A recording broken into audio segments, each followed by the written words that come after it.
Hey guys, Leah here. I am here with a process video for Smash Our Stash. If you watched my share video back on the 7th of January, you would have seen the completed project, but I filmed the process, so I thought I would share it with you here. I am starting with a piece of craft cardstock, and I'm using my Distress Archival ink in Espresso to create some patches of this divided chevron on my page, and I'm just going to pretty much go crazy with it. Not all over, but several spots because I want to make sure I have some that's going to peek out from underneath my elements, but I don't know exactly where my elements are going to go yet. So I take this chevron stencil and I kind of place it all over the place and just do patches here and there. Some are going off the page, some are more in the center of the page.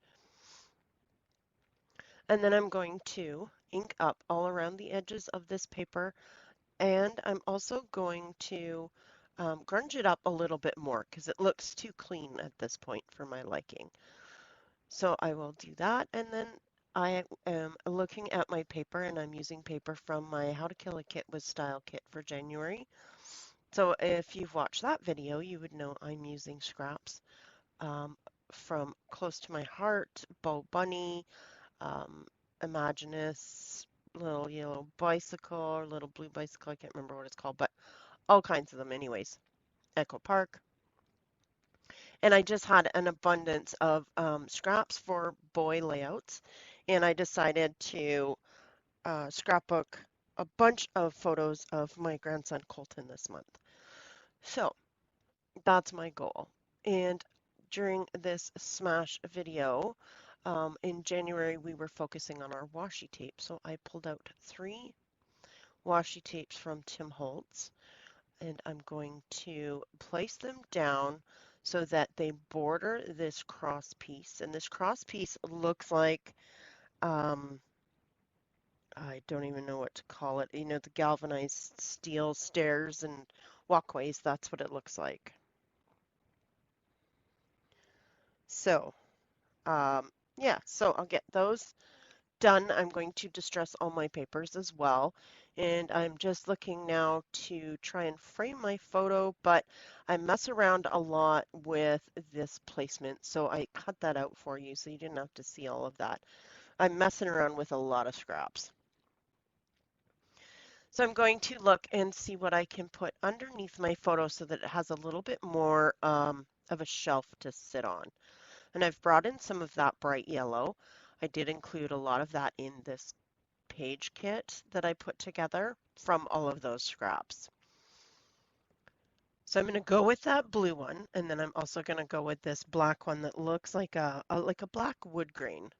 And then this other one that looks like I don't even know what you call it, the plastic roofing with, you know, the scalloped plastic roofing, and it looks pretty cool. Anyways, so I am going to distress everything, and I'll get those all done up and figure out my placement. Not sure exactly what I'm doing right here. Oh, yes, the yellow. I had some yellow in here and I put yellow behind the photo as a mat, so I wanted to bring more yellow in, but I also needed to grungy it up. So I cut 2 yellow strips and they're a little bit more of a pale yellow, but that's okay. And I'm going to place them just underneath that gray galvanized steel one. So the one that looks like it's got crosshatch marks on it and the number 509 on the side. So I'm going to place that behind there so that they border that piece.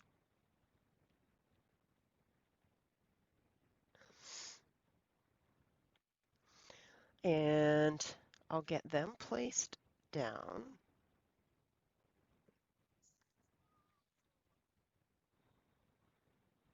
I'll get everything inked up. I'll place those down. And I cut out a lot of this stuff, guys, just because the video was very long. It took me over an hour to do this layout. I'm not sure if I was just moving a little slower that day. I just couldn't make up my mind. So, you know, it was one of those I hummed and hawed about a lot of scraps. I looked through everything like 4 or 5 times. you know, that sort of thing. So this video, the layout itself took a while.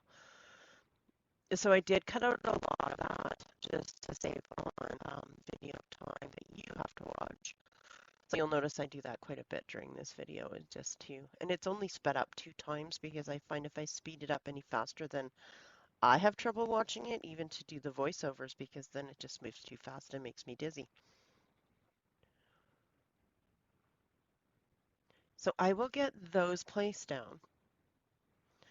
Um, I believe I am going to then look at placing down my photo and the shelf that I had created for it.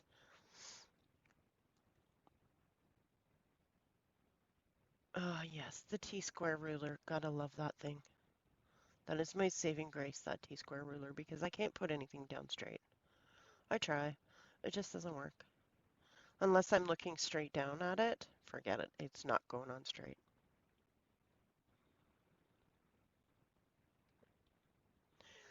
So I'm going to add some splatters. I decided I wanted more splatters on my background. So I'm going to grab some ink and some water and yeah, add some splatters all over the place. Um, and I like that much better. But, you know, of course, I used the wrong kind of ink. That was my Distress Archival ink, which does not water down well. So I grabbed my regular Distress ink in the ground espresso to do it the proper way and get some great splatters.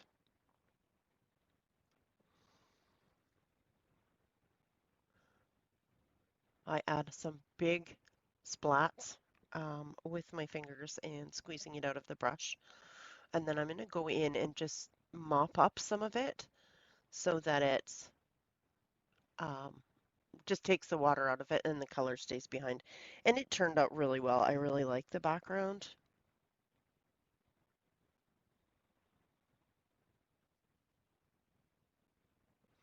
So just adding some more, getting some more goodness on there,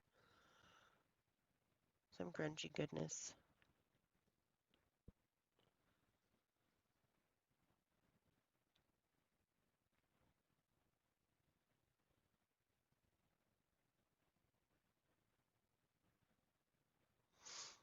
I probably should have cut part of this out too, but oh well.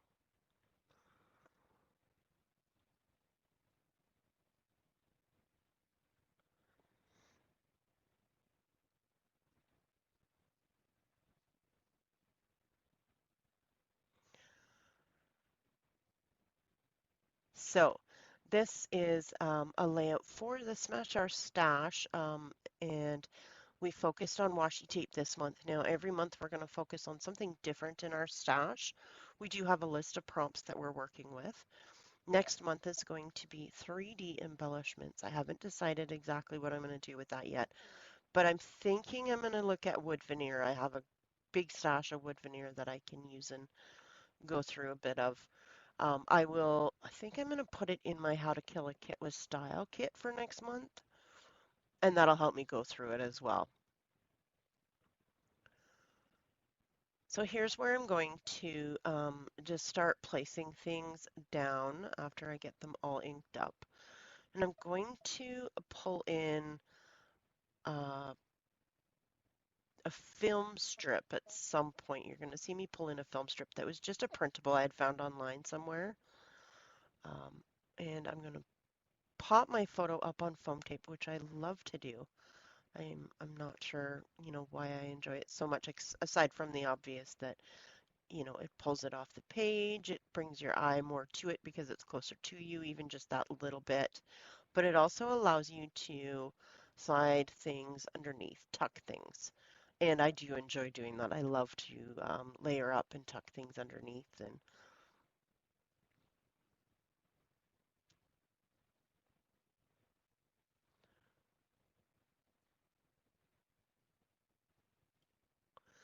so my grandson in this photo is sitting on the hood of, sorry, on the trunk of Mommy's car, watching the train go by. And he is a true motorhead, this kid. He loves anything that moves, flies, has an engine, has wheels. It's crazy. He's so much like his dad. So I'm looking at these fire and ice flares, and I've pulled off one that's actually bricks, and it looks really cool with this layout. The layout itself is all very industrial, so that just kind of fit right in. We've got the chevrons in the background, which actually kind of look like tire tracks. And then here's where I pull out that film strip, and I pull it out and I look at it and I want to add it, but it's way too bright. There's nothing else on this layout that is that bright except the photo itself. And I don't want to take away from that. I want the photo to jump off the page. So I take my ink and I'm just going to distress the whole thing. All of the white space on it. I distress the edges with the dark brown, and it just makes it work perfectly. Now it's there. It's an element, but it's in the background, and it doesn't take away from my photo. My photo still jumps off the page. I have this yellow journaling card, and I just cut the bright yellow part off of it. Again, it's too bright, so I'm going to grungy it up just like I did with the other elements on the page. And I can tuck that behind, and that brings another piece of that yellow in, which I really liked because even though it's grungied up, it still kind of brightens up the background. Now, I realized I needed something down here on the bottom left-hand corner because my photo cluster is all the way up at the top right. So I have a triangle that's already been cut. It's a scrap. And I have some triangles and I take them and so I glued down the blue and then I had some scraps of these other two. One is a text paper and one is a grid paper, but it's a very, very small grid. And I cut them and glued them underneath so that it looked like they were peeking out of a pocket.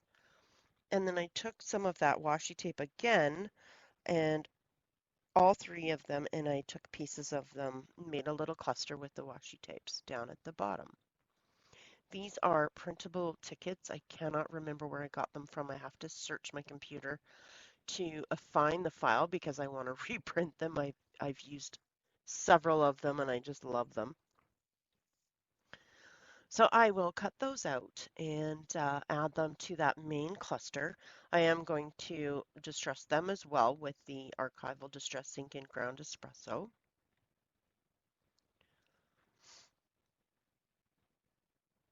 I've also pulled out some epoxy brads. I do have two pulled out.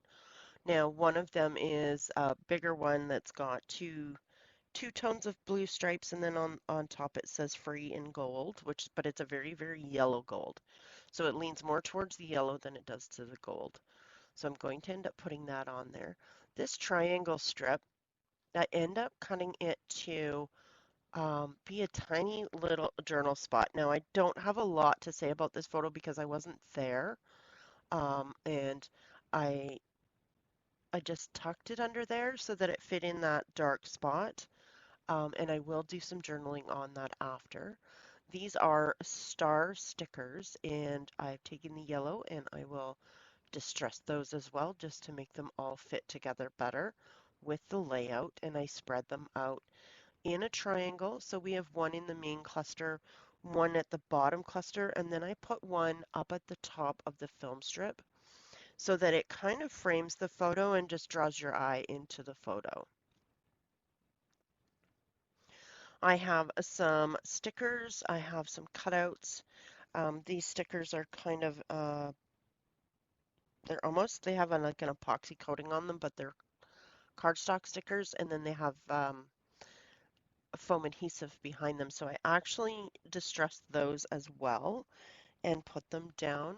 I also have some little labels that I've used. I did some journaling, and the journaling just says, Motorhead had to stop and watch the train. But yeah, that's it for this one, guys. I will see you again soon.